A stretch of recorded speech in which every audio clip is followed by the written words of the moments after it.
Section 3. Two students, Dawn and Ilmar, are discussing a project that they are working on together. First, you have some time to look at questions 22 to 25.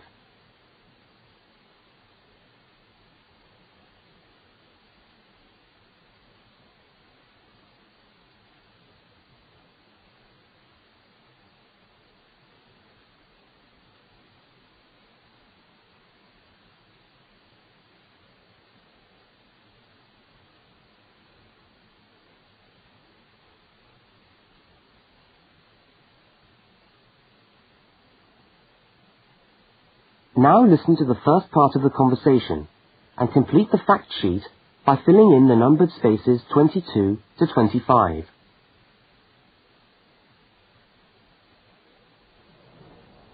Hi, Dawn. Oh, hi, Ilmar. I'm glad I've bumped into you. I've just found a great idea for the presentation we've got to do for Dr. Banks next month. What, the one on everyday objects? Yes. Look at this article. It's really interesting. The aluminium Coke can? You know, Coca-Cola cans, soft drink cans. Look, let's sit down here. Have you got a minute? Sure. I'll just get my bag. Okay. So, you think we can get a presentation out of this article? I'm sure we can. First of all, we can provide some interesting facts about the aluminium cans that we drink out of every day. Like? Well, here it says that in the US they produce 300 million aluminium drink cans each day. Wow! 300 million? Exactly. That's an enormous number. It says here, outstrips the production of nails or paper clips. And they say that the manufacturers of these cans exercise as much attention and precision in producing them as aircraft manufacturers do when they make the wing of an aircraft. Really? Yeah. Let's have a look. They're trying to produce the perfect can, as thin but as strong as possible. This bit's interesting. Today's can weighs about 0.48 ounces. Thinner than 2 pieces of paper, from this magazine, say. Yeah, and yet it can take a lot of weight. More than 90 pounds of pressure per square inch. 3 times the pressure of a car tyre. Okay, I agree. It's a good topic.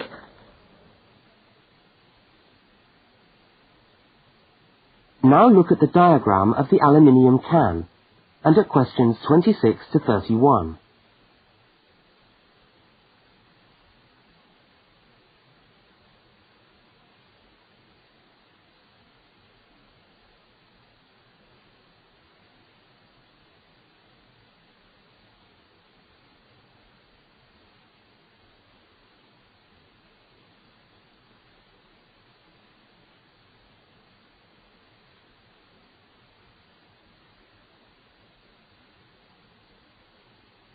As the conversation continues, label the can by completing the notes in the numbered spaces 26 to 31. What I thought was that we could do a large picture of a Coke can and label it, and then talk about the different parts. Look, I've done a rough picture here. Okay, so where shall we start? Well, the lid is complicated. Let's start with the body first.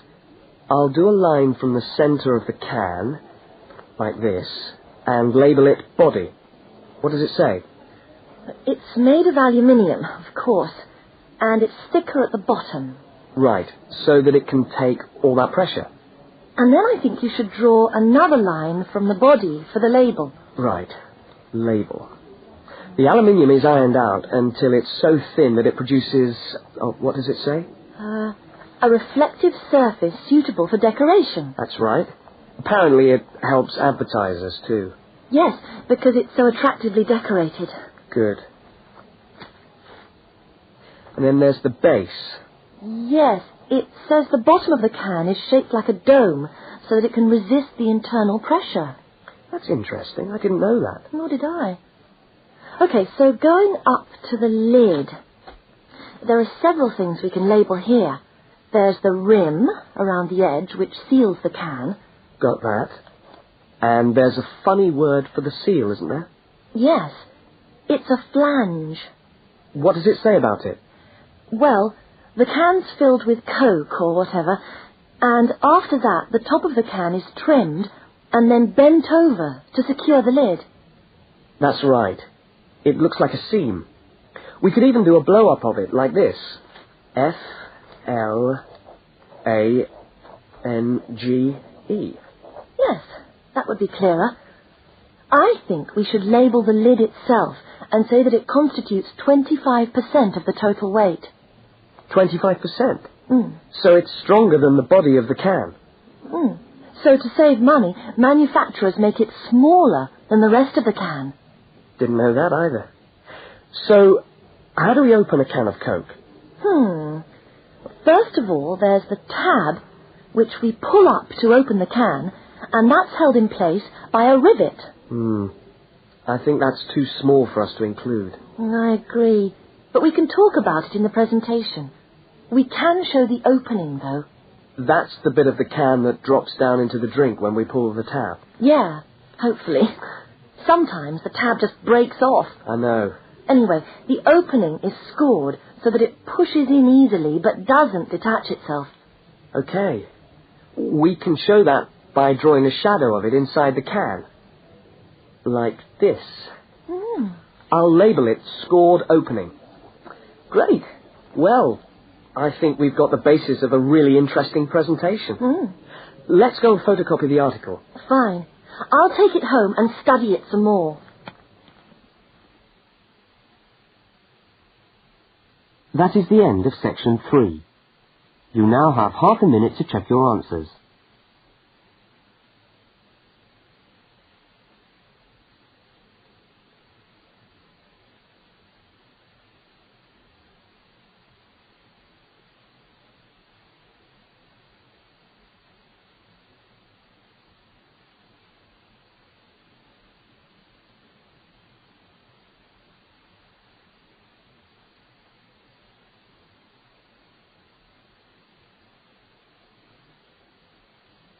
Now turn to section 4.